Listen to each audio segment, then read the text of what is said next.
Buenas tardes a todos, a los presentes y a los distintos asistentes que tenemos conectados online, que creo que son en torno a 350 personas, lo cual consideramos verdaderamente muy de agradecer por el tiempo que todas estas cosas nos cogen a cada uno de nosotros cada día.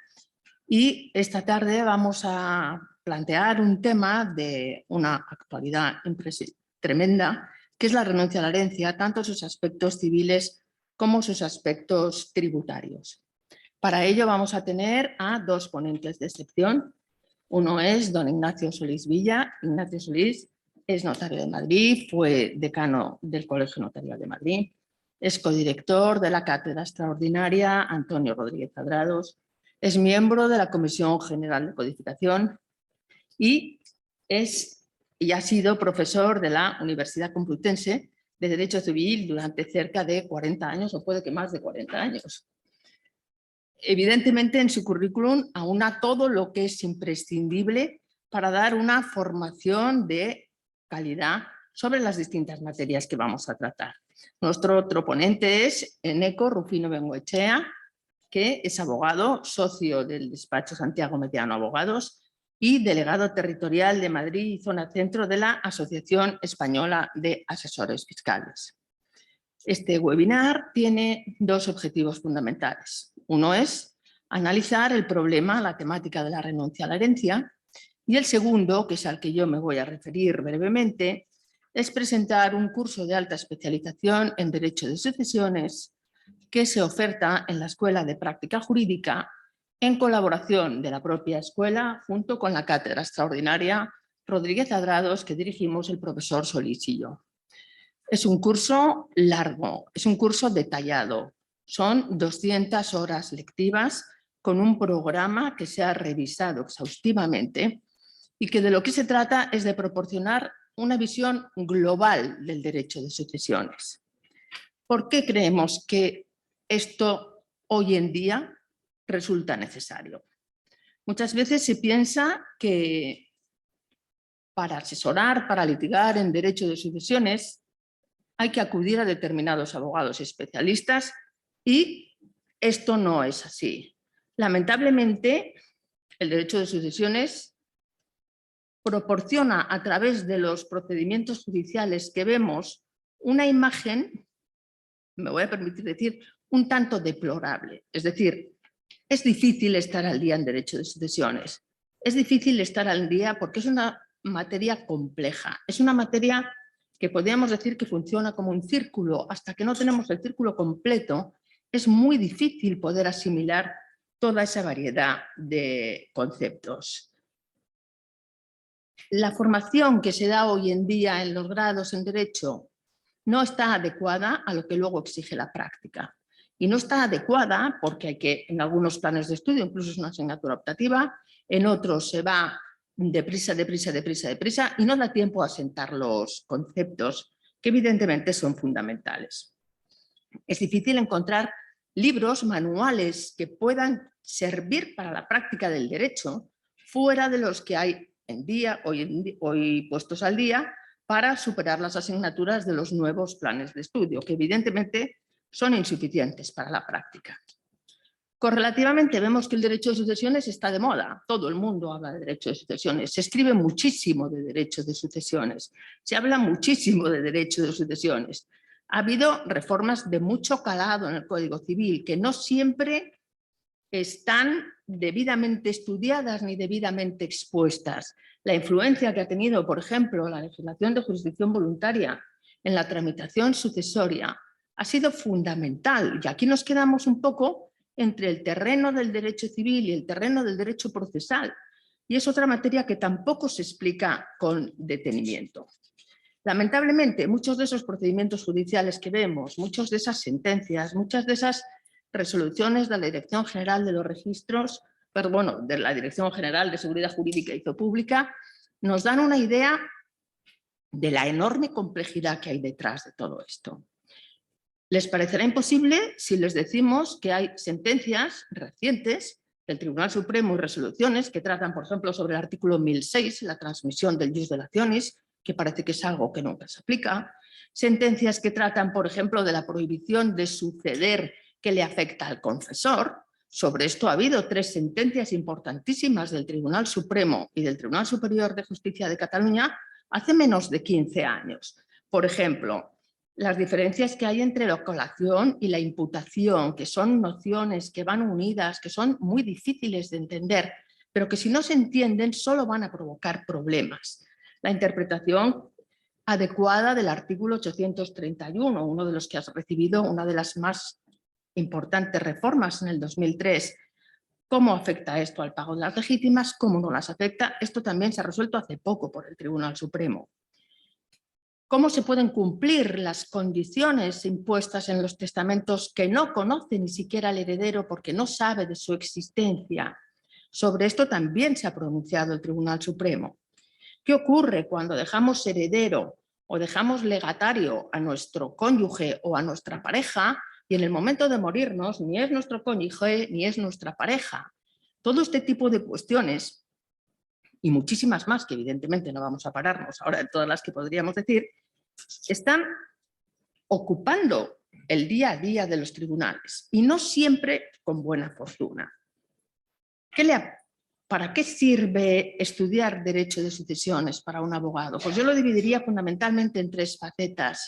Esto es lo que yo explico cuando vamos a empezar la parte de sucesiones del máster de la abogacía. Como si dijéramos una parte en la que el abogado funciona como asesor. Asesor que hoy en día es fundamental, y la asesoría en el derecho de sucesiones nos condiciona la vida empresarial, la vida profesional, la posible responsabilidad por las acciones que tenemos en cuenta, la vida familiar. Todas estas cuestiones tienen que tenerse en cuenta para que los abogados asesoren debidamente a sus clientes a la hora de hacer testamento, a la hora de formar una sociedad de una manera o de otra, a la hora, un tema fundamental, de aplicar las disposiciones fiscales. Todo esto es absolutamente imprescindible. Un buen asesoramiento sale a la larga muchísimo más barato que un asesoramiento deficiente, y lo que hay que buscar, desde luego, es ese nicho de mercado que no siempre está bien tratado. Evidentemente, ¿para qué nos sirven los abogados bien formados? Para todas las tramitaciones posteriores a la muerte de una persona. Habrá muchas personas que se mueran y pasen en su vida sin constituir una sociedad anónima. Incluso a lo mejor alguien muy privilegiado ni siquiera tiene que pedir una hipoteca. Pero desde luego que todo el mundo se muere y que si no lo vamos a experimentar preparando nuestra propia sucesión, lo vamos a experimentar como herederos de otras personas cercanas, muy cercanas, que evidentemente se mueren, implica que ahí hay muchísima tarea que hacer y muchísimo que dominar, porque las cosas van cambiando y porque hay que tener esa visión global. En último término, ¿qué es fundamental? La labor de los abogados a la hora de litigar. A la hora de litigar es cuando se demuestra si uno es un buen o un mal abogado, si uno tiene claros los conceptos, si uno sabe afrontar los temas. No podemos informar, no podemos asesorar, no podemos pleitear si no tenemos en la cabeza lo que es el derecho de sucesiones. Y luego vemos procedimientos muy mal planteados. Pero esto al señor, ¿cómo no se le ha ocurrido decir esto? ¿Cómo no se le ha ocurrido decir esta otra cosa? Por ejemplo, de esto que voy a decir a lo mejor no suena muy bien. Los contadores partidores dativos necesitan un conocimiento del derecho de sucesiones exhaustivo. Cursos como estos sirven para formar a todo este tipo de personas, pero también no solo aunque se vayan a dedicar al derecho de sucesiones, también, por ejemplo, ahora mismo las gestorías tienen muchísima participación en todo el fenómeno sucesorio y es conveniente que siempre cuenten con personas absolutamente especializadas. A esto unimos problemas de derecho internacional privado, muchísimos. Problemas de vecindad civil. Sabemos, pero no alcanzamos a conocer detalladamente cuáles son las diferencias de los distintos ordenamientos que hay en España. Un catalán que se casa con una persona del País Vasco, que luego tienen hijos en otro sitio. Todo esto exige un conocimiento detallado. Y todo esto, evidentemente, son materias que hemos incluido en este curso de especialización y que se darían contando fundamentalmente con notarios. Los notarios son los que llevan el peso de las sucesiones en todos estos aspectos que hemos visto, no en el de la litigación, pero sí sí en el de la jurisdicción voluntaria, aunque evidentemente no es lo mismo. Hoy traemos un tema complejo, un tema difícil, un tema que aparentemente, decimos la renuncia a la herencia, pues todos podemos pensar que conocemos lo que es la renuncia a la herencia. Lanzarnos a renunciar a una herencia, pues para lanzarnos a renunciar a una herencia tenemos que contar con asesoría fiscal previa, tenemos que contar con asesoría sustantiva previa, con una consulta a un notario que nos asesore y por supuesto con una consulta a abogados que estén formados en qué implicaciones tiene todo esto. No es cuestión de tomar decisiones precipitadas, sobre todo en un tema que se puede ir, que da tiempo para que se trate con tranquilidad, que da tiempo para que se tomen decisiones reflexivas. Yo creo que primero le daríamos la palabra al profesor Solís para que explique los aspectos sustantivos y después ya el abogado que nos acompaña, Eneco, nos asesoraría sobre los problemas fiscales. Ya saben ustedes que pueden preguntar a través del chat las dudas que quieran hacer a los ponentes. Intentaremos que las ponencias, las dos juntas, no superen los 40 a los 45 minutos para que tengamos tiempo de resolver algunas de sus cuestiones. Pues yo nada más y doy la palabra al profesor Solís. Muchas gracias, Cristina, por tus palabras. Yo voy a hablar de la renuncia a la herencia. La renuncia es un tema de candente actualidad. En la prensa, este es un tema que hasta ahora se hablaba poco, pero de unos años a esta parte, en la prensa, en los medios de comunicación no especializados, sino de carácter general, se habla muchísimo de las renuncias a la herencia. ¿Por qué? Por dos tipos de razones. El número de renuncias de herencia ha crecido espectacularmente. Y ello por dos causas. En primer lugar, por un tratamiento fiscal de las sucesiones que hace que cuando se producen, pues el impuesto es a veces exorbitante. Hay algunas comunidades autónomas que en las sucesiones de padres a hijos tienen, o de ascendientes, descendientes y cónyuges, pues tienen un régimen bastante privilegiado, pero fuera de eso, el régimen es durísimo, y especialmente en algunas comunidades.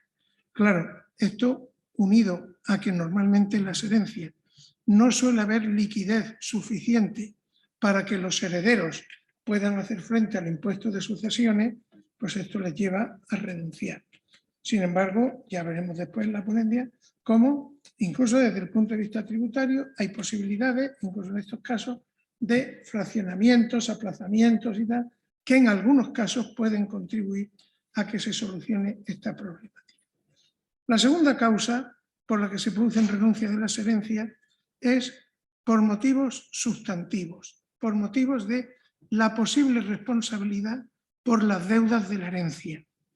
Hay ocasiones en que los herederos no están seguros de qué es lo que se van a encontrar, porque puede ocurrir que junto a los bienes, que más o menos se conoce lo que hay, pueden aparecer deudas insospechadas. Sobre todo, esto antes era más difícil, pero ahora mismo, con el tema de la responsabilidad profesional, con el tema de la responsabilidad o derivaciones de responsabilidad de cargos de administración de entidades, pues claro, te puedes encontrar con que 5 o 6 años después de fallecer el causante, que es arquitecto, aparece una reclamación de millones de euros por unos daños que se han producido en un edificio, o por una empresa en la que el difunto fue consejero y se han derivado responsabilidades. Entonces, claro, todo esto, este tipo de causas, el temor a las deudas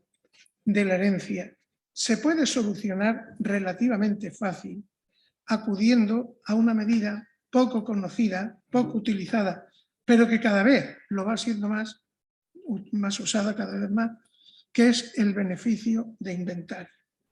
No vamos a hablar hoy específicamente de él, pero sí hacer alguna alusión. Y tradicionalmente se pensaba que ante una herencia los herederos, los llamados herederos, tenían tres posibilidades. Aceptarla pura y simplemente, aceptarla a beneficio de inventario o renunciarla.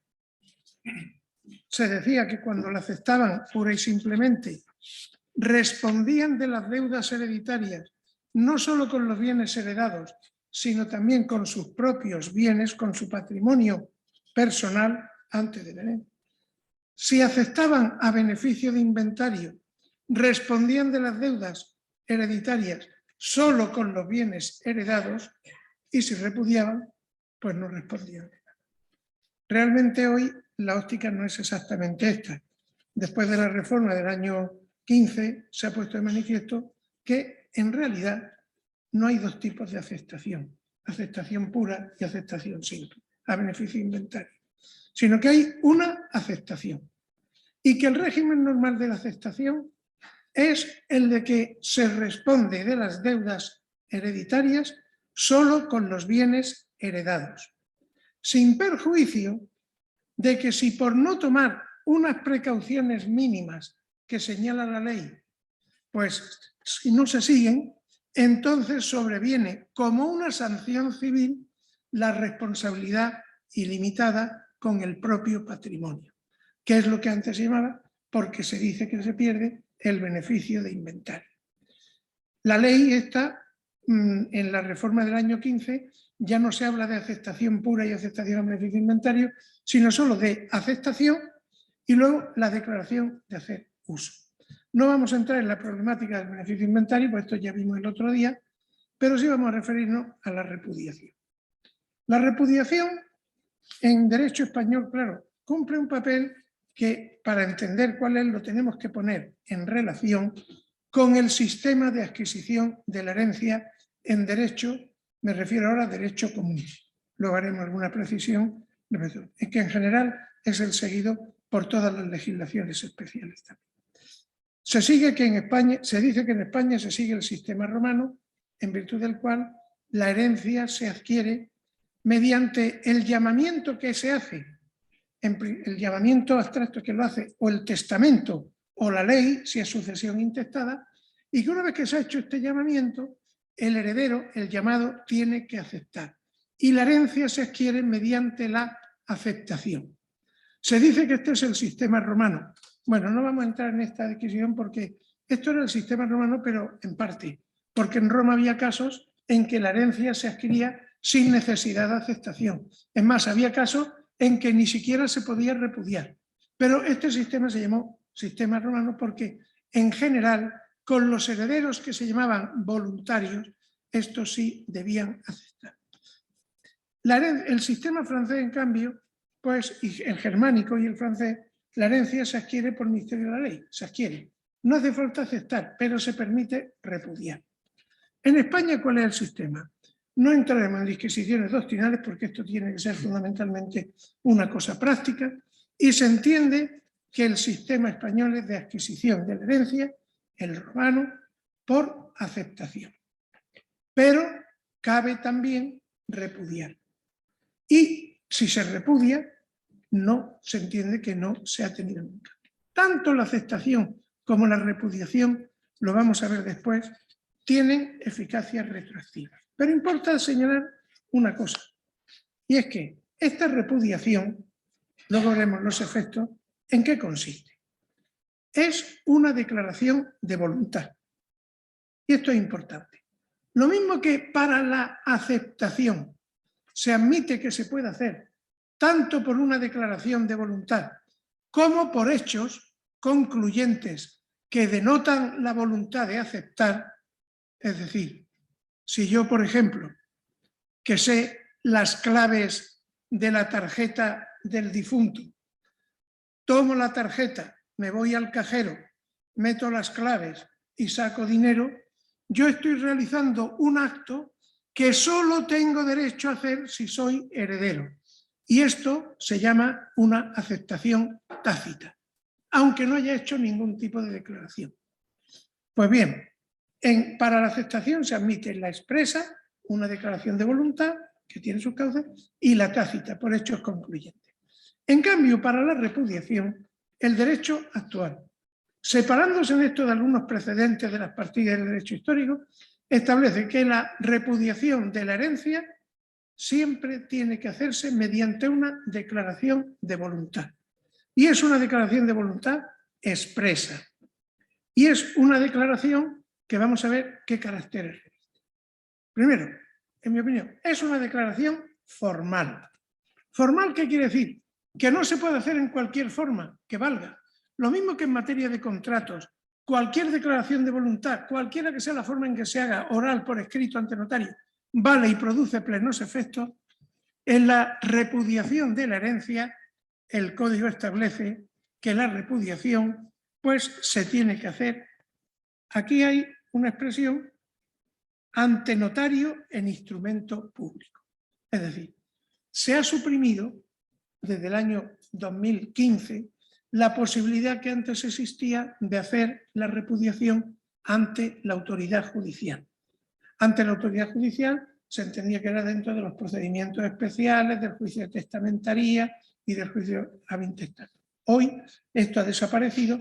¿Y por qué? Porque la declaración de voluntad solo se puede hacer ante notario y en instrumento público. En instrumento público, ¿qué quiere decir? Que es una escritura. No se puede hacer ni por un documento privado con firma legitimada, ni se puede hacer mediante una póliza, que es un documento que también interviene el notario para negocios mercantiles, sino que tiene que ser escritura pública. ¿Qué es qué? El documento destinado a ser cauce de las declaraciones de voluntad. Claro, una declaración es un negocio en este sentido formal. Una repudiación de la herencia que se haga verbalmente no está hecha. Y una declaración que se haga por un documento privado no vale, no produce sus efectos. Esto es importante también, porque, claro, precisamente al hacerse en escritura pública, el notario tiene unos deberes especiales de advertir sobre las consecuencias de esta repudiación, el carácter irrevocable de la misma, consecuencias que veremos que en muchos casos son sorprendentes y que una persona mal asesorada puede hacer negocios que son ruinosos. Esta declaración, además, es unilateral. ¿Unilateral qué quiere decir? Es una declaración que no va dirigida a nadie. La hace solo la persona.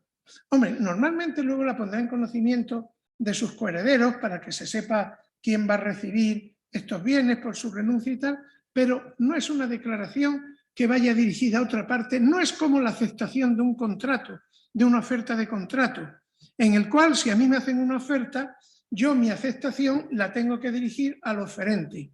La repudiación de la herencia no va dirigida a nadie, no es una declaración recepticia. Por supuesto que se puede hacer, no tiene por qué ser personalísima, es una declaración que se puede hacer mediante un apoderado que tenga facultades suficientes y es irrevocable. Esto de la irrevocabilidad es importantísimo. Una vez que se ha hecho la declaración, es irrevocable, no se puede volver atrás. Y por lo tanto ya no cabe decir me he equivocado. Si te has equivocado, naturalmente que por los cauces del error, lo mismo que cualquier otra declaración negocial, se podrá impugnar, pero por los cauces muy limitados y en un procedimiento con las dificultades de prueba, las dificultades de aceptación. Normalmente es más fácil hacer la impugnación de una aceptación por error y la jurisprudencia últimamente ha habido varios casos en los que precisamente por la existencia de deudas no conocidas ni siquiera conocibles, pues la jurisprudencia ha abierto la mano y en alguna resolución ha permitido que sobre la vía de error se pueda impugnar la aceptación que se ha hecho, pero en cambio respecto de la repudiación es mucho más difícil. Y tú no te puedes amparar en decir, bueno, es que yo creí que la herencia era mala y ahora resulta que es buena. Pues esto es bastante problemático. Además, es una declaración que es indivisible e incondicional. No se puede repudiar en parte, lo dice el Código, ni se puede repudiar sujeto a condición, ni sujeto a plazo, ni sujeto a término. Es una declaración pura, renuncio o no renuncio. Y renuncio, desde luego, pues con todos los efectos. Claro, aquí pasa una cosa. ¿Qué ocurre si se produce una renuncia que se hace parcial o sujeta a condición o sujeta a plazo.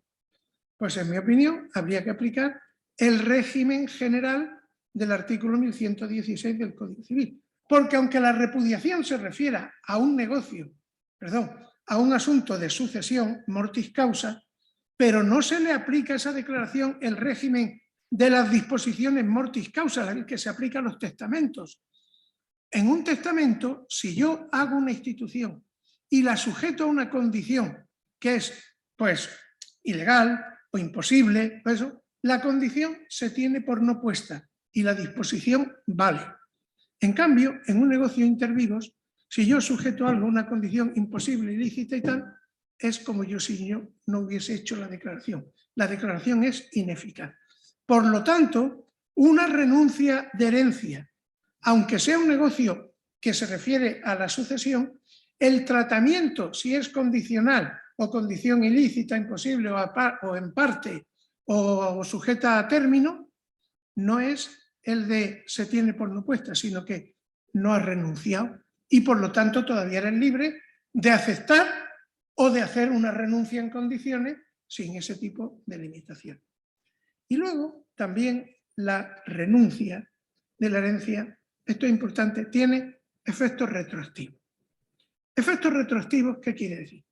Que los efectos de la renuncia se entienden producidos desde el momento del fallecimiento del causante.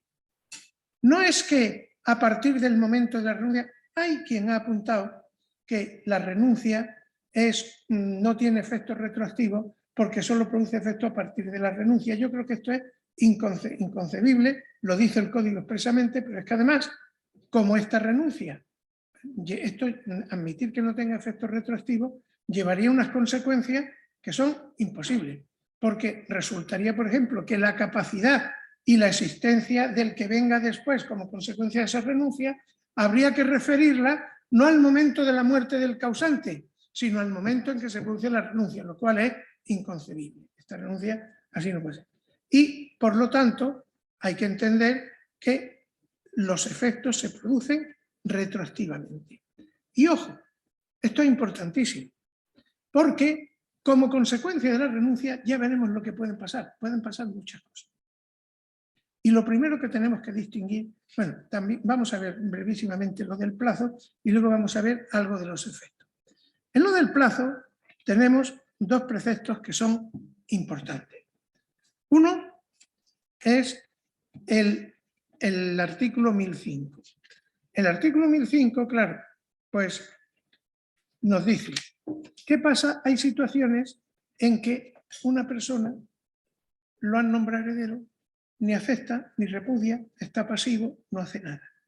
Entonces, el Código prevé un procedimiento en virtud del cual se puede ir cualquier interesado, va a un notario, el notario practica un requerimiento al que está llamado a la herencia y le dice, usted ha sido designado heredero y tiene 30 días para decir si acepta o repudia. Y si usted no dice nada, se entiende que ha aceptado. Ojo, que ya veremos que en otro ordenamiento, luego hablaremos de esto de ello, se entiende que ha repudiado. De modo que una persona, cuando tú, mientras no te hayan interpelado, puedes aceptar o repudiar cuando te dé la gana. Ahora, si algún interesado dice, no, que aquí yo quiero saber quiénes son los herederos, entonces te pueden interpelar y el plazo es de un mes. Pero luego hay otro plazo también, pero esto tiene poco significado práctico. Y es que hay un plazo de respeto, por llamar así, al llamado ante el fallecimiento, que son 9 días. Hasta pasados 9 días, pues no se le puede molestar a una persona diciéndole si acepta o repudia. Hay que esperar ese plazo de cortesía de los 9 días. Pero hay que insistir mucho en una cosa. Este plazo de los 9 días es que tú no puedes dirigirte al heredero, pero no hay que confiarse, porque desde el mismo momento de la muerte del causante, la herencia, el patrimonio hereditario sigue funcionando y la prescripción corre a favor y en contra de la herencia, incluso durante esos 9 días, lo que quiere decir que una cosa es que tú no puedes molestar al heredero y otra cosa es que las acciones que le interesen a un tercero para impedir la prescripción, naturalmente, que en mi opinión, las puede ejercitar incluso dentro de ese plazo de los 9 días. Vamos a ver efectos de la repudiación. Lo primero que hay que decir es que yo me voy a referir ahora a la repudiación pura, a la renuncia a la herencia pura, la buena, por decir así, la que es auténtica renuncia. ¿Que cuándo es? Cuando tú te limitas a decir renuncio a la herencia. Todo lo que no sea eso ya no es renuncia. Y eso ya puede tener importantísimas repercusiones fiscales, lo vamos a ver también, y sustantivas.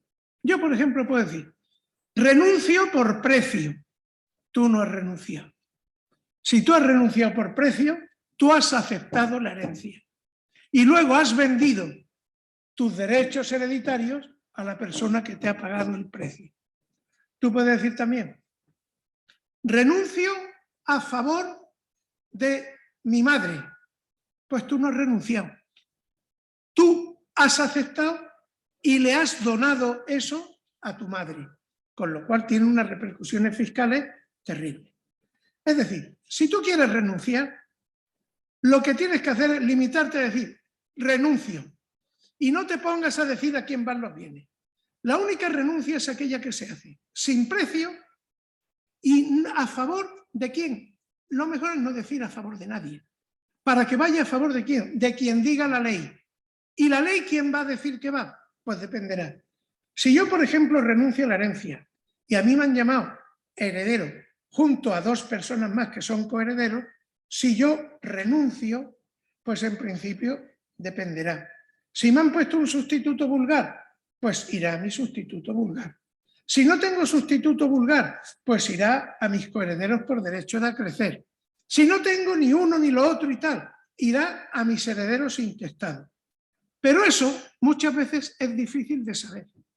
Y entonces, si quieres hacer una auténtica renuncia, yo mi consejo es siempre, no te metas en berenjenales y di, renuncio, porque si no puedo venir. Y esto es importantísimo, porque, por ejemplo, me voy a referir a un caso que se ha dado muchas veces y que me voy a referir en concreto a una resolución de febrero del año 2013, de 20 de febrero. Herederos, 3 hijos. El padre hace testamento a favor de los 3 hijos, los deja herederos por partes iguales y el usufructo se lo deja a la madre. Los hijos renuncian los 3 y renuncian los 3 pensando que al renunciar los 3 los bienes van a la madre. Pues no. Los hijos, si hubiesen renunciado uno solo, hubiese pasado a los otros 2. Si hubiesen renunciado 2, hubiese pasado al otro. Si renuncian los 3, porque lo dice así el código, se abre la sucesión intestada a favor de los nietos de los 3, que es el segundo orden. Y como desde luego estos nietos sean pequeños, pues para renunciar en nombre de ellos hay que pedir autorización al juez y autorización. Total, que ellos hacen esta renuncia, se presenta, la madre se adjudica todos los bienes y en el registro de la propiedad dicen que no lo inscriben y la Dirección General le da la razón al registrador y declara que esos bienes porque hay que abrir la intestada a favor de los hijos. Claro, abrir la intestada a favor de los hijos, esto nos trae otro tema, que es la capacidad para renunciar.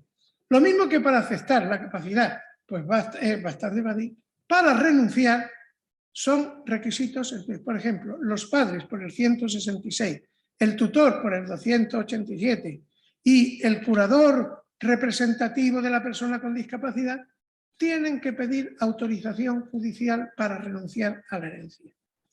Entonces, este tema, por ejemplo, de la renuncia a los hijos, hay que tener mucho cuidado.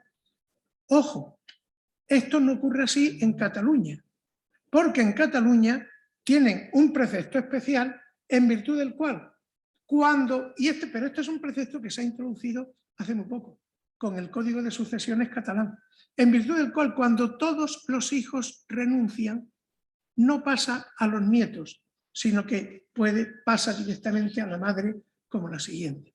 Entonces esto es el 442 del Código de Sucesiones, del Código catalán. Hubo una resolución en Cataluña que se planteó este mismo tema. Y ahí lo que pasa que quien resolvió el recurso tiró por la vía de en medio, y aunque con la legislación vigente tendría que haber dicho lo mismo que dijo la resolución esta que hemos visto en Derecho Común, pues dijo, bueno, pero como el código hay un proyecto de ley para cambiar el Código de Sucesiones y va a decir esto, pues vamos a hacerlo, vamos a seguir esta solución. Lo cual, en mi opinión, pues bien, es una cosa de equidad, pero que no tiene ni pies ni cabeza, ni fundamento ninguno. Bien, esta renuncia es importante también. ¿Qué pasa? Tenemos que tener en cuenta pues, la diversidad en régimen de derecho interregional y de derecho internacional. Los efectos de la renuncia se rigen por la ley sucesoria. En cambio, la capacidad del renunciante se rige por la ley personal del que renuncia. De modo que un catalán un catalán que muere y deja herederos a 5 personas, de las cuales 2 están sujetas al Código Civil y otros están sujetos a otro hijo, los otros 3 están al derecho catalán. La capacidad para renunciar, repudiar, aceptar y tal, se rige cada uno por su ley personal, los del Código por el Código, los catalanes por el catalán. Pero los efectos de la renuncia, si se aplica el 442 o si se aplica otro, esto es la ley sucesoria. Y si es catalán, es la ley catalana. Hay otro aspecto que, aunque sea brevísimamente, me interesa también tocar. Bueno, el código establece en un precepto también determinados supuestos en que se impide a una persona renunciar. Es en concreto el artículo 1002, cuando la persona que ha sustraído u ocultado bienes de la herencia. Entonces se entiende que esta persona que ha sustraído u ocultado bienes de la herencia no puede renunciarla, y entonces queda ya como un heredero que responde no con el beneficio inventario, sino de modo puro y simple. Bueno, esto efectivamente, habría que examinarlo más bien en el beneficio inventario, pero simplemente decir que esto es un precepto de interpretación restrictiva y que solamente tiene lugar porque la jurisprudencia, aunque esta responsabilidad con todos los bienes y por pérdida del beneficio inventario parece aparentemente muy aparatosa, sin embargo la jurisprudencia ha sido muy restrictiva y ha dicho que esto es solo una sanción que se impone cuando por causa culpable pues se han infringido las garantías mínimas de los acreedores. Hasta tal punto que hay una sentencia de octubre del año 2013, de 20 de octubre del 13, en el que hay claramente unos herederos que en unión con la madre ocultan bienes a herencia. Hasta tal punto ocultan bienes de la herencia antes que los condenan por alzamiento de bienes a instancia de la agencia tributaria. Y declaran que esos bienes forman parte de la herencia. Pero, sin embargo, ellos aceptan la herencia, sin prohibir esta condena, a beneficio de inventario. La audiencia se lo admite, el juzgado de penitencia recurre a la agencia tributaria ante el Supremo diciendo, pero ¿cómo unos señores condenados por delito fiscal van a poder acogerse al beneficio de inventario? Y precisamente por esta interpretación restrictiva, el Tribunal Supremo dice que sí, que el delito fiscal existirá, alzamiento de bienes y todo eso, pero que eso no impide que la interpretación restrictiva hace que por hechos que son anteriores a la apertura de la sucesión, no lo sea. Y me quiero referir también, aunque sea 5 minutos. 5 minutos ya. 5 minutos, vamos. A un precepto importante que es el artículo 1000, que es la renuncia a la herencia en perjuicio de los acreedores. Esto es un tema importante. Puede ocurrir, vamos a ver, a mí me nombran heredero, yo sé que voy a heredar un patrimonio, pero tengo muchos acreedores y prefiero que antes de que yo herede se lo lleven mis acreedores y me quede sin nada, pues yo renuncio, esto acrecerá a mis hermanos que se lo llevan. Ante esto, el artículo 1001 establece que si el heredero repudia la herencia en perjuicio de sus propios acreedores, podrán estos pedir al juez que los autorice para aceptar en nombre de aquel. Y la aceptación solo aprovecha a los acreedores en cuanto baste para cubrir el importe de sus créditos. El exceso, si lo hubiere, no pertenecerá en ningún caso al renunciante, sino a las personas a quien corresponde. El supuesto es el siguiente. Cuando un heredero renuncia a la herencia en perjuicio de sus acreedores, los acreedores, no los acreedores de la herencia, sino los acreedores particulares del heredero. Los acreedores particulares pueden dirigirse al juez y pedirle al juez que les autorice para aceptar. Y con la parte que le hubiere correspondido a ese heredero, cobrar ello. Bueno, esto da lugar a muchos problemas. Primero, algunos dicen que esto es una manifestación de la acción subrogatoria y de la acción revocatoria. No, vamos a ver. En este caso, cuando el heredero ha renunciado a la herencia, él ha renunciado y no volverá a ser heredero nunca. Y se producen los efectos propios de la renuncia. Y su parte, si hay unos sustitutos, pasa a los sustitutos. Si hay acrecimiento, pasará a sus coherederos. Y si no hay nadie, pasará a los herederos intestados. Y eso no tiene vuelta de hoja. Y los acreedores no aceptan y no se convierten mucho menos en herederos. Eso, alguno ha dicho que pueden ejercer todos los derechos patrimoniales del... No, no. Esto, los acreedores, lo único que tienen es una facultad de pedirle al juez que les autorice, y aunque el código habla indebidamente para aceptar, no es para aceptar. Los acreedores no se convierten en herederos, no son aceptantes, simplemente tienen la posibilidad de intervenir en esa partición y con lo que le hubiera correspondido a los otros, cobrarse. ¿Y cómo intervienen en esta partición? Ellos no son herederos. Ellos tienen que acogerse al mismo régimen del 1083 y el 1084. Es decir, no pueden tener más derechos que lo que tiene un acreedor de la herencia, que es intervenir en la partición para evitar que esto se haga en fraude de sus derechos y oponerse a que la partición se lleve a efecto. Oponerse a que la partición se lleve a efecto no es oponerse a que se haga la partición, es oponerse a que los bienes se entreguen a los herederos sin haber cobrado ellos. Esto plantea determinados problemas sobre cuáles son legitimados y da lugar a problemas muy interesantes. Perdón. Muchísimas gracias, Ignacio. La verdad que nos quedaríamos toda la tarde escuchando porque tiene una claridad para explicar las cosas y estoy segura de que podríamos haber estado hasta 2 horas y media y seguiríamos. Pero bueno, ya tenemos 5 preguntas ya, o sea que... Bueno, pues a continuación le damos la palabra a Eneco Rufino Bengoechea, que nos va a hablar de los aspectos fiscales de la repudiación, que como ha puesto de manifiesto el profesor Solís, pues también son muy importantes a la hora de adoptar esta decisión. Cuando quieras, Eneco. Pues muchas gracias, Cristina, muchas gracias a todos los asistentes y en especial en mi nombre y en el nombre de la Asociación Española de Asesores Fiscales, pues muchísimas gracias por contar con nosotros, que siempre nos encanta venir a este foro. La verdad es que voy a intentar ser lo más esquemático posible para que luego tengamos tiempo, sobre todo porque bueno, yo creo que hay varias cosas que suscribo totalmente con Ignacio.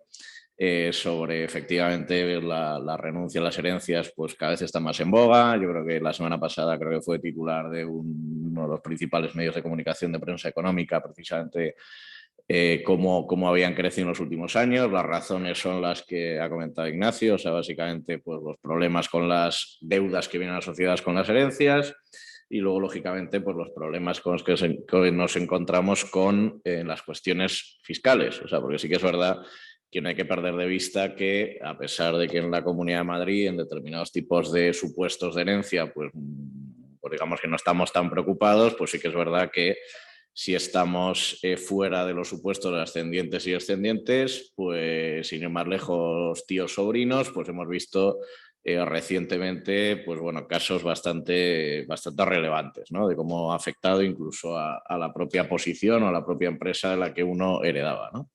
Y lógicamente también tenemos todos los días pues, las cuestiones acerca de la incipiente reforma fiscal, que se habla de básicamente establecer tipos mínimos, etcétera, etcétera. Con lo cual, aquí vayamos un poco al adagio clásico, y es que al final, pues, desde el punto de vista fiscal, digamos que las decisiones no todas son neutras. Y yo creo que algunas de esas cuestiones pues ya las ha ido anticipando Ignacio, ¿no? Con lo cual vamos a dar, digamos, cuáles son las reglas y analizaremos, digamos, algunos aspectos específicos a tener en cuenta, pero sobre todo para no perdernos de vista al final, yendo, digamos, al esquema que ha planteado Ignacio, tenemos por un lado la renuncia pura y simple, es decir, la única renuncia posible. Y esa única renuncia posible no se tiene que perder de vista nuestros oyentes, que básicamente aquí vamos a tener a un repudiante y por otro lado vamos a tener a un beneficiario. Entonces, si el repudiante efectivamente renuncia de manera pura y simple, y eso quiere decir que sea gratuita, que no lo está haciendo con precio, etcétera, etcétera, no va a tener esa renuncia ningún impacto fiscal en el repudiante y básicamente pues el beneficiario de la repudiación va a ser quien tribute en el impuesto sobre sucesiones y donaciones en concepto de heredero, sin entrar en las cuestiones que había planteado Ignacio acerca de las cuestiones de las repudiaciones a favor de persona concreta, que ahora las veremos, ¿no? Esa es un poco la idea, es decir, si alguien renuncia pura y simplemente, para la persona que renuncia no va a tener ningún impacto, pues eso quiere decir que jamás, más allá de que ha sido llamado a ser heredero, pues no la ha aceptado, ¿no? Y el impacto fiscal básicamente lo tendrá el beneficiario de esa repudiación. Aquí hay un elemento también que ha comentado Ignacio relevante y es el que tiene que ver precisamente con la aceptación tácita, ¿no? Que esto es una cuestión que yo creo que sí que genera mucha conflictividad desde el punto de vista tributario. Y es que muchas veces también se ha referido Ignacio a esas situaciones latentes donde pues, la herencia ni se acepta, ni se repudia, permanece ahí. También es verdad que no hay que perder de vista pues, que desde el punto de vista de las obligaciones tributarias derivadas de la herencia, pues digamos que tenemos un plazo de prescripción para la autoliquidación del impuesto sobre sucesiones de esa herencia, que básicamente es de 4 años más 6 meses, teniendo en cuenta que ese plazo cuenta desde la fecha de fallecimiento. Y sí que es verdad que durante, pues en muchas ocasiones, las dudas están en efectivamente si desde el punto de vista tributario, que quizá no tenga tantas implicaciones desde el punto de vista civil, pero si el tributario pues se ha aceptado o no se ha aceptado la herencia y toda esa casuística acerca de pues, las acciones de dominio sobre la herencia, etcétera, etcétera, ¿no? Pero básicamente, yendo al esquema general, si estamos en una renuncia pura y simple, pues básicamente lo que nos vamos a encontrar es que únicamente va a tributar el beneficiario de la renuncia en el impuesto sobre sucesiones y donaciones. Aquí 2 cuestiones relevantes de la técnica liquidatoria del impuesto, y es que en esa herencia se aplicará el coeficiente de patrimonio preexistente que tenga el beneficiario, eso por un lado, y en cuanto al parentesco con el causante, pues habrá que tener en cuenta el del renunciante o el del que repudia en función de cuál sea el más lejano que correspondería al beneficiario. Es decir, con carácter general aplicaré las reglas de parentesco del beneficiario, salvo que las del renunciante fuesen superiores o de mayor valor que las del beneficiario, ¿no? Aquí una cuestión que quizá puede sorprender para los que no están muy acostumbrados con las normas tributarias y sobre todo cuando luego hablemos de un caso específico de renuncia, que es el de la renuncia a la herencia prescrita, es que siempre la normativa fiscal está pensando en supuestos de planificación, digamos, agresiva / abusiva. Es decir, siempre se piensa que las decisiones, digamos, o los negocios jurídicos se hacen basándose en intentar optimizar los impuestos. Cosa que sí y cosa que es lógica y normal. De ahí, por ejemplo, la cuestión de esta regla que decíamos en cuanto al parentesco, ¿no? O sea, decir, oiga, si usted en condiciones normales, digamos, el que repudia tenía una relación de parentesco superior al beneficiario, por el mero hecho de que se esté renunciando a la herencia, digamos que desde el punto de vista tributario la herencia no va a salir más barata, por así decirlo, ¿no? Y por contraposición a la renuncia pura y simple, tenemos la renuncia a favor de persona determinada. Por intentar hacer un símil futbolístico gráfico, aquí, más allá que estemos hablando del concepto de renuncia, pues no estamos a la renuncia simple. Aquí al final, digamos que la imagen que se nos tiene que quedar es que en este tipo de renuncia lo que se hace es que se controla el balón con el pecho, se baja al suelo y se hace un pase. Es decir, por intentar ponerlo de manera gráfica. ¿Esto qué quiere decir? Pues que en este tipo de renuncias por precio, en este tipo de renuncias a favor de persona determinada, lo que sucede en este esquema de renunciante y beneficiario es que vamos a tener dos hechos imponibles. Es decir, primero, si yo renuncio a favor de persona determinada, eso quiere decir que tengo la facultad para poder decidir sobre el destino de aquella herencia que yo esté previamente recibiendo. Es un poco lo que comentaba, el ejemplo que comentaba Ignacio de la resolución del 2013. Es decir, una cosa es que yo decida renunciar pura y simplemente pensando que como consecuencia de esa renuncia el beneficiario va a ser una concreta persona, sin yo intervenir, por así decirlo, y la otra es que yo decida intervenir y decida concretamente beneficiar a otra persona. Por eso básicamente es un elemento de disposición de la herencia. Eso implica básicamente que va a haber en sede del repudiante, en este caso del renunciante, va a haber un hecho imponible del impuesto sobre sucesiones de herencia, de sucesión, porque la ha aceptado, y automáticamente después lo que habrá será una donación, si la renuncia es a favor de persona determinada de manera gratuita, porque yo estaré decidiendo donarle lo que yo he adquirido mortis causa, con lo cual automáticamente tendremos un segundo hecho imponible en sede del beneficiario por esa donación. Y lógicamente, pues si lo estoy vendiendo, pues básicamente estaremos fuera del impuesto de sucesiones y donaciones y estaremos dentro de transmisiones patrimoniales y estaré tributando como consecuencia de esa venta, ¿no?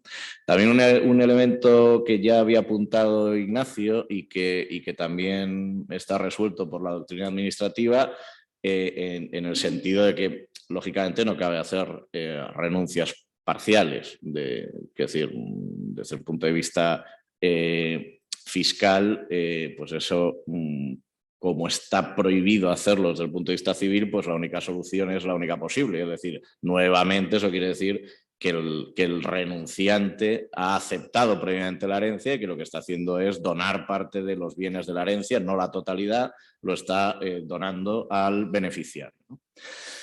Aquí otra cuestión relevante, y es que desde el punto de vista fiscal, que también es un elemento que ya ha anticipado Ignacio, que tiene su complicación desde el punto de vista, digamos, sustantivo, pues, que decir, los puntos de conexión a los efectos de aplicar las normativas o las diferentes normativas, al ser el impuesto sobre sucesiones y donaciones un tributo cedido, pues cambia. Es decir, si estamos básicamente liquidando el hecho imponible de la sucesión, pues básicamente la normativa aplicable será aquella que afecte o que determine el causante. En cambio, si estamos ante un negocio jurídico de donación, pues básicamente el punto de conexión no va a ser el causante, sino que será en este caso el donatario, ¿no? Con los posibles efectos que esto pueda tener. Con lo cual, aquí es fundamental volver a reseñar lo que ya ha advertido Ignacio. Es decir, cuidado, porque básicamente si yo estoy haciendo esa renuncia y resulta que yo lo que creo que quiero hacer es una renuncia pura y simple, pero resulta que se redacta o se renuncia de tal manera que estoy renunciando a favor de persona determinada, lejos de pensar que lo que estoy haciendo básicamente es evitarme un problema de sucesión en mi caso, y que básicamente no va a tener ningún impacto y que el impacto lo va a tener el beneficiario, pues básicamente se va a encontrar con la desagradable sorpresa de que no, de que vamos a tener dos hechos imponibles, ¿no? Si de repente lo que estoy haciendo es una renuncia en vez de pura y simple a favor de persona determinada y de un concreto inmueble, y todos estamos en Madrid, pero resulta que ese concreto inmueble pues está en Andalucía o en Cataluña, pues me voy a encontrar con la desagradable sorpresa de que de repente voy a tener pues una sucesión con normativa aplicable de Madrid y luego voy a tener una donación de un inmueble en una comunidad autónoma, digamos, de tratamiento no tan amigable, ¿no? Con lo cual, pues es fundamental tener estas cuestiones presentes, ¿no? Y luego hay un tercer supuesto, digo tercer supuesto porque en realidad no es un supuesto sustantivo, pero sí que es verdad, o sea, no es un supuesto sustantivo, me refiero al Código Civil, pero sí que es un supuesto específico desde el punto de vista fiscal que precisamente viene a intentar evitar pues esa serie de planificación, ¿no? Y que es básicamente el supuesto de la renuncia a la herencia prescrita. que desde el punto de vista civil, digamos que seguiríamos con las mismas reglas, habría que ver si es una renuncia pura y simple, si es a favor de personas, si es con precios, si es gratuita, etcétera, etcétera, pero desde el punto de vista fiscal, lo que hay que entender es que básicamente, digamos que el artículo 28 de la Ley del Impuesto sobre Sociedades y del Impuesto sobre Sucesiones y Donaciones y el 58 del Reglamento del Impuesto sobre Sucesiones y Donaciones, lo que hacen, y así lo han interpretado recientemente la doctrina administrativa de la Dirección General de Tributos, es que la repudiación o una renuncia hecha después de prescrito el impuesto correspondiente a la herencia o el legado se reputará a efectos fiscales como una donación. Y que básicamente esa donación se considerará que se ha realizado en la fecha en la que se haya hecho tal repudiación. Y básicamente esto pues, es una suerte de norma antiabuso o de intentar evitar que se hagan planificaciones, ¿no? Porque al final aquí podríamos entrar en una discusión sobre, pues oiga, mire usted, yo resulta que acepté la herencia a pesar de que estaba prescrita, entrar a discutir sobre los elementos, bueno, acepté o no acepté o pudiendo haberlo aceptado, lo que hice fue repudiarlo. Lo que hace la normativa fiscal es regular este concreto supuesto.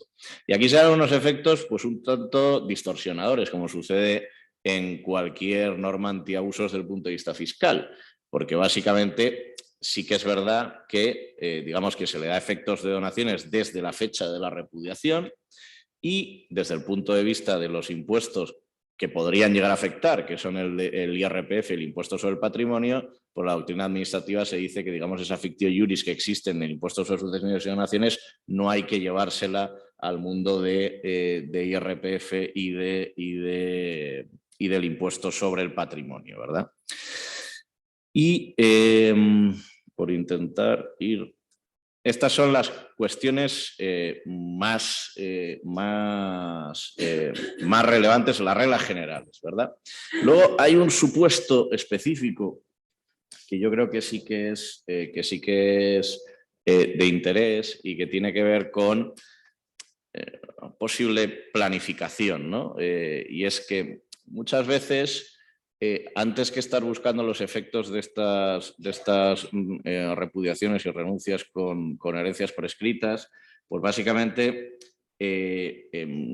lo que en algunos casos se podía hacer, sobre todo en los casos en los que básicamente estábamos ante bienes gananciales y cónyuges y usufructos, de alguna manera, sobre todo para estar evitando los supuestos de las consolidaciones de dominio, que básicamente van a tener un tratamiento fiscal más gravoso que el de una donación normal, pues muchas veces lo que se hacía en este tipo de supuestos era precisamente acudirnos a las conmutaciones del usufructo del cónyuge, del viudo, por así decirlo, y básicamente al final conmutar su usufructo por bienes concretos que acabaran pasando a la titularidad del viudo para posteriormente poder hacer las donaciones y en ese caso intentar evitar las consolidaciones de dominio.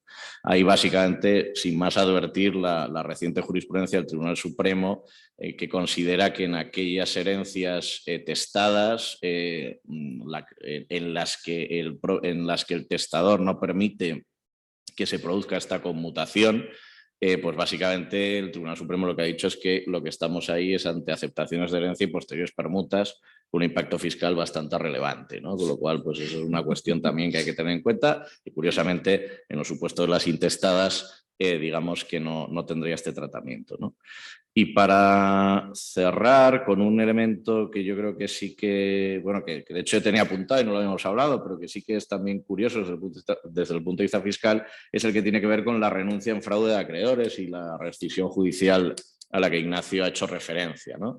Y en el que básicamente, claro, aquí estamos hablando siempre de supuestos de renuncia digamos, para evitar los problemas de quien genera la herencia, y aquí al final es básicamente una renuncia para evitar los problemas del heredero, ¿no? Y aquí la cuestión es que efectivamente, dándose el supuesto en el que exista esa rescisión judicial, pues básicamente la conclusión a la que hay que llegar desde el punto de vista fiscal es que estaríamos ante el devengo de un hecho imponible del impuesto sobre sucesiones por parte de a quien le rescinden su renuncia, ¿no? con una curiosidad, y es que en condiciones normales eso provocaría que quien ha pagado el impuesto sobre sucesiones, en ese caso, que son los coherederos o los herederos de la herencia, en el caso de haberlo sabido, pues básicamente una vez que se le está cobrando el impuesto sobre sucesiones al heredero que renunció en su momento, pues se podría producir una doble imposición que habría que intentar corregirla a través de una solicitud de devolución de ingresos indebidos por parte de los herederos que tributaron por ello, claro, siempre y cuando estemos en el supuesto de que aquello no esté prescrito, y en el caso de que estuviese prescrito, pues básicamente habría que acudir a alguno de los procedimientos de revisión, o un recurso extraordinario de revisión, o con la accionata algún tipo de acción que permita, digamos, recuperar por parte del heredero que aceptó la herencia y del cual, digamos, que le quitan parte de los bienes de la herencia y que anticipó el impuesto, básicamente para recuperar el mismo, ¿no? Y yo creo que por ajustarnos al tiempo y poder dejar turno de preguntas, si me he dejado algo lo respondemos ahora. Muchas gracias. Pues muchísimas gracias, Eneco. Bueno, el turno de preguntas es apabullante. Tenemos muchísimas preguntas que intentaremos ir respondiendo haciendo un poco de juego a cada uno, pero yo no creo que sea posible responder a todas. A ver, vamos a empezar por un cierto orden. Esta sería para Ignacio. Buenas tardes. Si los herederos renuncian a la herencia, ¿el sucesor que le corresponda tiene posibilidad de aceptar la herencia a beneficio de inventario si ya ha pasado más de un año desde el fallecimiento del causante? Sí. Sí. Siempre que no esté en posesión de los bienes, si los herederos a los que corresponda, vamos a ver, hay que distinguir. Si son sustitutos, porque hay una sustitución vulgar, o son herederos intestados, perfectamente. Si son coherederos, entonces ya no pueden modificar, porque ya cuando ya aceptaron el acrecimiento se produce automáticamente. Muy bien. A ver. El plazo de prescripción sería de 4 años desde la fecha del fallecimiento del causante o 4 años y 6 meses. ¿Por qué? Sí, o sea, hay un plazo voluntario de autoliquidación del impuesto de 6 meses, ampliable por otros 6 meses, y pues básicamente el plazo de prescripción cuenta 4 años desde que culmina el plazo voluntario de autoliquidación. Muy bien. En testamento, la testadora nombra herederos a sus hijos y en caso de premoriencia, los nietos. Habiendo fallecido uno de los hijos, ¿pueden los nietos aceptar la herencia de la abuela porque en testamento figuran en sustitución de su padre? ¿Y tiene que aceptar primero la herencia de su padre y luego la de su abuela? No, vamos a ver. Dos cosas. Son dos cosas. Primera situación. Nombra herederos a los hijos y sustitutos en caso de premoriencia a los nietos. Si el hijo premuere, los nietos directamente heredan y no tienen por qué, y heredan directamente aunque hayan renunciado en su día a la herencia del padre, de su padre hijo del atestado. Ahora bien, si el hijo no premuere, sino que llega a heredar y ha muerto sin aceptar ni repudiar, entonces otra cosa distinta que ya no tiene que ver ni con que sean sustitutos y sería la aplicación del 1006. Pero no... Muy bien. Este es un poco largo, es como un caso. Buenas tardes. En una sucesión intestada hay 3 posibles herederos. Uno de ellos, mediante auto judicial, es nombrado único heredero y se adjudica para sí en escritura pública todos los bienes de la herencia. Más tarde, la otra parte se da cuenta de este hecho y mediante una conciliación previa al ejercicio de acciones civiles solicitan una compensación al nombrado único heredero, el cual acepta hacer esta compensación. Esto podría parecer una cesión de derechos hereditarios, pero con la problemática de que en ningún momento han sido nombradas herederas, tampoco ha renunciado, por lo que parece claro que no se podrían ceder unos derechos hereditarios cuando uno no ha sido nombrado heredero. ¿Cómo tributa esta compensación? ¿Podría considerarse una donación? Gracias. Sí, o sea, lo bueno es que desde el punto de vista fiscal siempre hay cajones desastre para todo, pues si no estoy obligado a nada y digamos que no tiene nada que ver con mis derechos hereditarios, yo decido llegar a un acuerdo y darle algo a esa persona concreta sin aparente derecho, digamos, conectado a cada arreglo, pues será una donación. Y habría que ver cuál es la relación entre las dos personas, su tributación y probablemente pues quizá pues tenga una tributación relevante. Pero sí, yo diría que una donación. Sí, por supuesto, vamos a dar un poco de entrada al público que no le estamos haciendo caso y estamos... yo creo que nos oímos. Para ellos, vale. Un minuto que traen el micrófono para oírlo mejor. Se hablaba de perdón. Es Gracias. por los asistentes. Se hablaba de la renuncia en 9 días. ¿9 días desde cuándo? Porque legalmente no se puede hacer una renuncia desde 9 días desde el fallecimiento. No. 9 días es un plazo durante el cual nadie puede interpelar al heredero para que acepte, repudie ni salga. O sea, ¿Pero desde cuándo? ¿eh? ¿Desde cuándo? Desde la muerte del causante. O sea, durante esos 9 días, nadie te puede molestar como heredero, ni para que aceptes, ni para que repudies, ni nada. Tú puedes aceptar y repudiar dentro de ese plazo, pero a ti no te lo pueden pedir ni molestarte.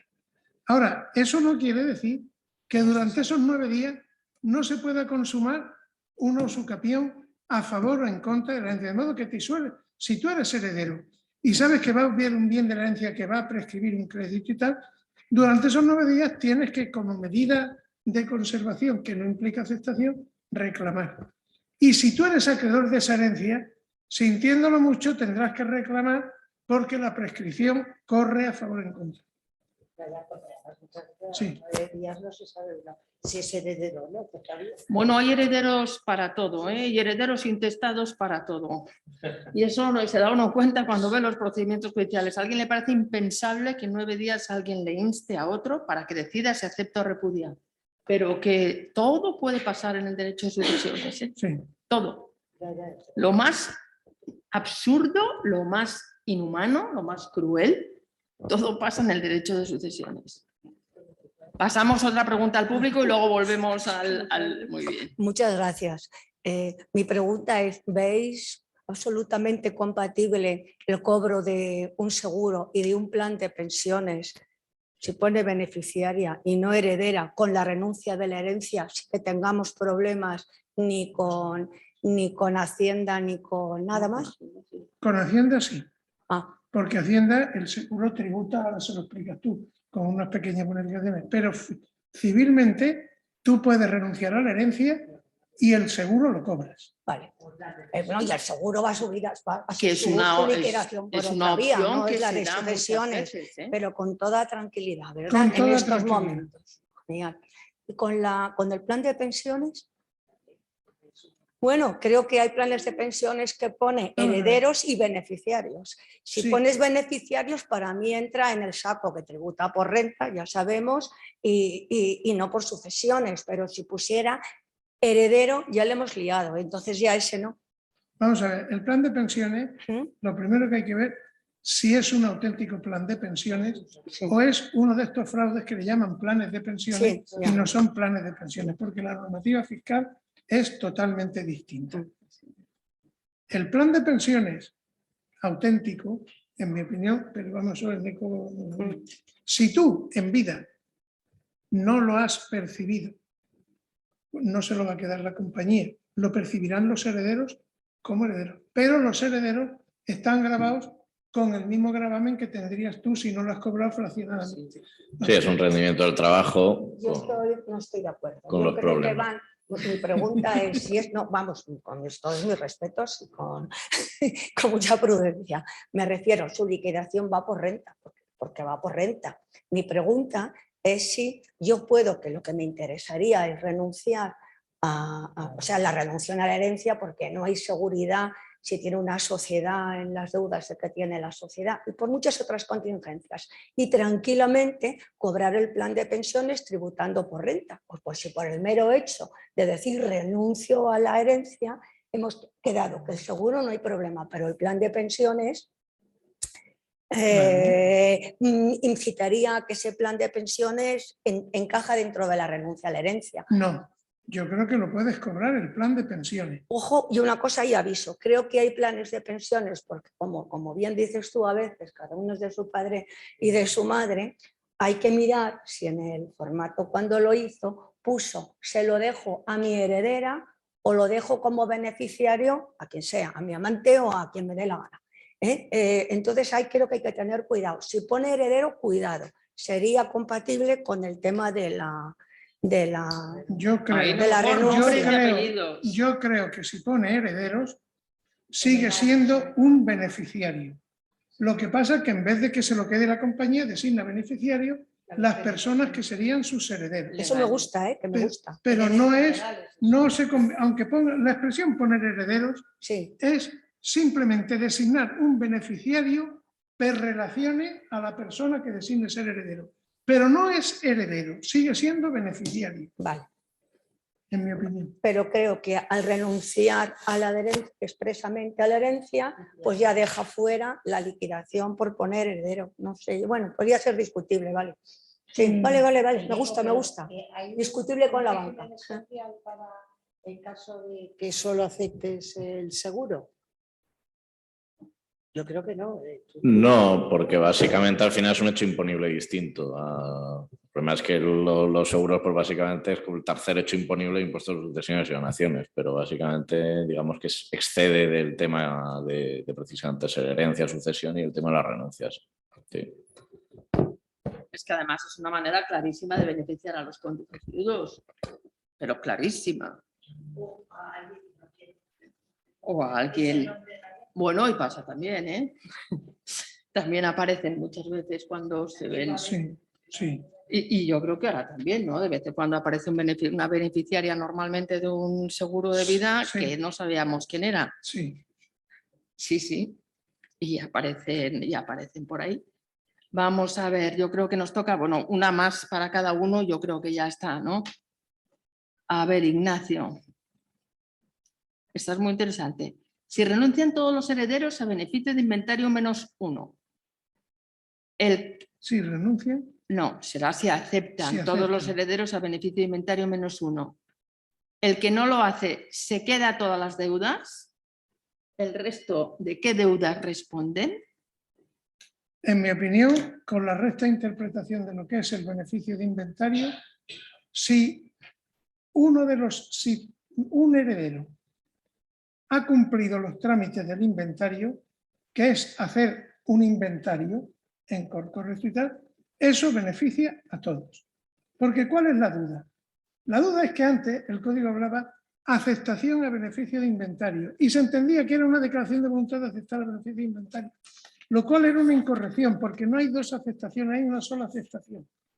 En la reforma del 15 ya eso se puso más claro y se dijo la declaración de hacer uso del inventario. De modo que hay una aceptación y una declaración de que se hace uso del inventario. ¿Esa declaración qué es?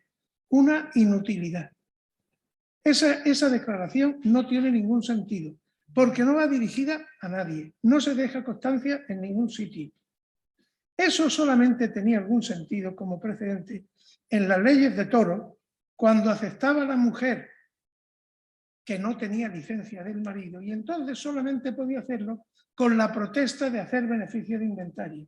Pero el mismo Salgado de Somoza, cuando regula eso, dice esta protesta no vale para nada. Y hoy la tendencia general es suprimir incluso esa declaración. Por lo tanto, si son 3 herederos o 4 herederos, y basta, yo en mi opinión, basta con que uno haya cumplido los trámites del inventario para que automáticamente eso beneficie a todos los demás. Únicamente quedarían excluidos, ¿quiénes? Aquellos otros coherederos que por su conducta personal y de modo culpable hayan incurrido en algunas de las causas excepcionales que desata la sanción civil de la responsabilidad ultravire. Por ejemplo, uno que está callado y ha ocultado bienes de la herencia, que los tiene, porque ese sí, pero entonces pierde el beneficio inventario, pero el que es simplemente pasivo, mi opinión es, ha hecho por una declaración, se extiende el beneficio a todos. Muy bien. Vamos a ver en eco. El fallecido otorgó testamento a favor de su cónyuge, el hijo de su cónyuge y el hijo que tenían en común. No se ha realizado escritura de aceptación y adjudicación, pero se ha liquidado el impuesto de sucesiones por parte del cónyuge y del hijo en común. No liquidó el impuesto de sucesiones el hijo del cónyuge porque quería renunciar desde el principio. ¿Puede renunciar ahora el hijo en común en escritura pública? Si es así, ¿se abriría la sucesión intestada? ¿Siguen vivos los padres del fallecido? ¿O iría todo al cónyuge? Yo creo que es que mezcla varios temas. Sí, la parte fiscal es más sencilla, o sea, decir, nuevamente, pues habría que ver qué renuncia va a hacer. Si es una renuncia pura y simple, pues, digamos, si es una renuncia pura y simple y no está prescrita la herencia, en ese caso, pues básicamente él no tributaría en el impuesto de sucesiones y donaciones por la herencia y tendría que tributar el beneficiario de esa herencia, que sería quien, con arreglo a las normas civiles, el que le toque. Si adicionalmente ha pasado el tiempo y resulta que estamos hablando de una renuncia de una herencia ya prescrita, con independencia de que desde el punto de vista civil la respuesta seguiría siendo la misma, nos aplicaría la fictio iuris esta que hemos dicho, de considerar que se ha realizado una donación por parte del beneficiario de esa renuncia realizada sobre una herencia prescrita.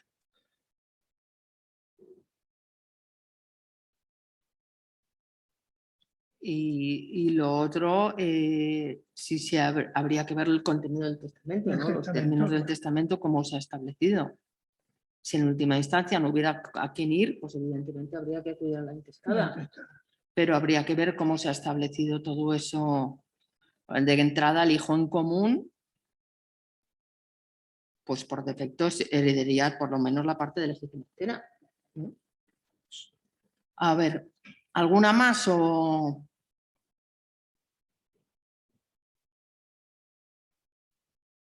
Esta es muy corta. Bueno, ¿qué medio de información tienen los acreedores para saber que eres heredero? Ninguno. Estar encima de él y se ha acabado.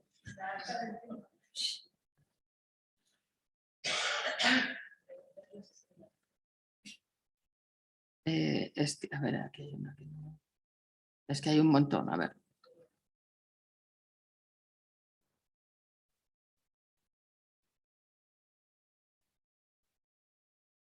Bueno, yo creo que ya de fiscal tenemos pocas. Aceptando a beneficio de inventario también sería sustantiva. ¿Sobre qué importe se hace cuando hay deudas?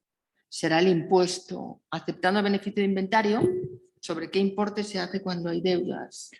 Bueno, pues ahí básicamente la base imponible, o sea, el valor real de los bienes menos las deudas. Lo que se reciba. Sentimos no poder contestar a todas las preguntas, pero es que por lo menos nos deben quedar como 10 o 12 sin contestar. Y yo creo que ya nos estamos yendo un poco del tiempo previsto. Pues aquí en el público no hay ninguna pregunta más. Pues muchísimas gracias a las asistentes y a su participación.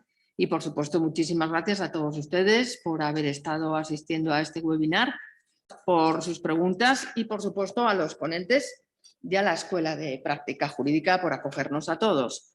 Muchísimas gracias y hasta otro día. Y de verdad valoren la importancia de hacer el curso de alta especialización en Derecho de Sucesiones, que yo creo que promete aprender una barbaridad. Muchas gracias. Hasta luego.